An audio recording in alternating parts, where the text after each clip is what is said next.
31 տարի առաջ 1994-ի մայիսի 12-ին Հայաստանի, Արցախի և Ադրբեջանի միջև հրադադարի ստորագրումը տասնամյակներով սառեցրեց Լեռնային Ղարաբաղի հակամարտությունը։ Ընդունված է համարել, որ մայիսի 12-ին կողմերը հավաքվել են Ղազախստանի մայրաքաղաքում և անմիջականորեն ստորագրել կրակը դադարեցնելու մասին համաձայնություն, սակայն ամեն ինչ այդպես դյուրին չի եղել։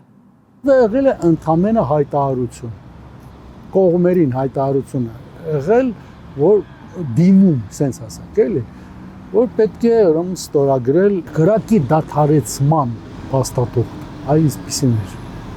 Խնդիրն այն է, որ Բաքուն Բիշքեկում չի ստորագրել համաձայնագիրը, ի տարբերություն հայկական կողմերի, որոնց ներկայացուցիչները անմիջականորեն մասնակցել են այս միջոցառմանը։ Ադրբեջանի խորհրդարանի փոխնախագահը պատճառաբանել է, թե ինքը լիազորված չէ, նախագահ Հեյդար Ալիևը Բրյուսելում է։ Խնդիրը հանգուցալուծելու համար մեծ ջանքեր է գործադրում Մինսկի խմբի նախագահ Վլադիմիր Կազիմիրովը։ Նա մեկնում է Բաքու, ուր արդեն վերադարձել էր Ալիևը եւ նրանից պահանջում լիազորել իր ներկայացուցչին։ Հայկական կողմերը ստորագրել են, Բաբկեն Արաքսյանն է ստորագրել եւ Կարեն Բաբուրյանն էր այն ժամանակ Արցախի պարլամենտի ղեկավարը։ Մի քանի օրից հետո ամսի 8-ին արդեն Բաքուն էլ է ստորագրել։ Այսպես մի խնդրեմ է։ Ունեին իրանք խնդիրներ, առաջինը բավականին դժվար էին համաձայնվում դրա հետ, որ ասենք երակողմ լինի, չնայած առանց դրան հնարավոր չէր։ Արդեն գիտեին, որ եթե գնացել են պիտի ստորագրեն, ամեն կերպ փորձում էին իրենց ադրբեջանական համայնքի, Արցախի Ղարաբաղի ադրբեջանական համայնքի ներկայացի անուն ինչ որտեղ գրանցային մի կերպ չի եղել, բայց դա չէր հիմնական պատճառը։ Հիմնական պատճառը այն էր, որ Ադրբեջանի ժամանակվա նախագահ Հեյդար Ալիևը այդ ժամանակ ՆԱՏՕ-ի հետ հանդիպում է ունեցել։ Ըստ երևույթին նա մինչ այդ նա հայտարարել է, որ կփորձի ՆԱՏՕ-ին խառնել այս գործերին, որովհետև լրիվ Ռուսաստանի ձեռին էր, էլի։ Չնայած Մինսկի խումբը արդեն 92-93 թվականներին աշխատում էր, բայց այս կռվի վերջում 93 թվականի հոկտեմբերից հետո Մինսկի խումբը արդեն որևէ մասնակցություն չի ունեցել։ Այսպեսի վիճակ է։ Ռուսաստանը լրիվ վերցել է իր ձեռը եւ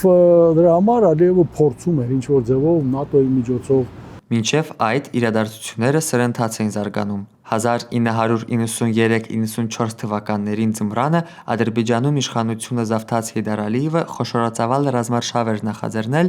եւ չնայած սկզբնական հաջողություններին, այն Բաքվի համար աղետով էր ավարտվել։ Մանվել Սարգսյանի խոսքով 1993 թվականի ապրիլին հայերի կողմից Քարվաճարի գրավումից հետո Ադրբեջանի պետականությունը կազմալուծման եզրին էր հայտնվել։ Իրենց նախագահան թողը փախել է, որովհետև ներքին խվող բաներ են սկսվել, այդ հայտնի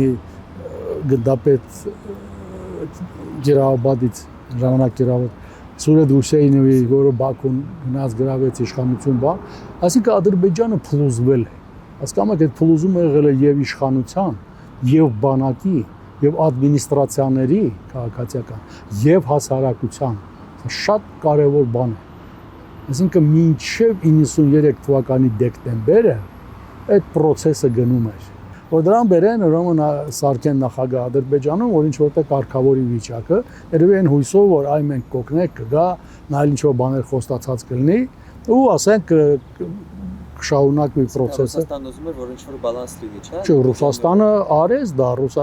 Ալիևը եկավ, հաղթահարեց այդ բանի գործոնը, Սուրեդ Հուսեյնովի, որը ընդ վարչապետ էր, կարողացավ իր շուրջ հավաքի թե ժամանակվա մաֆիան, դա հիմնական մաֆիոզ պետություններ էին, թե ժողովրդին համոզեց, այդ պատմություն է դա։ Ու այդ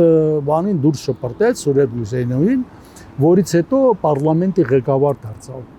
Եվ դա եղել է ինքը վարպետորեն, սա էլ շատ քչերը գիտեն։ Ես այն ժամանակ հետևում էի եւ ուրիշ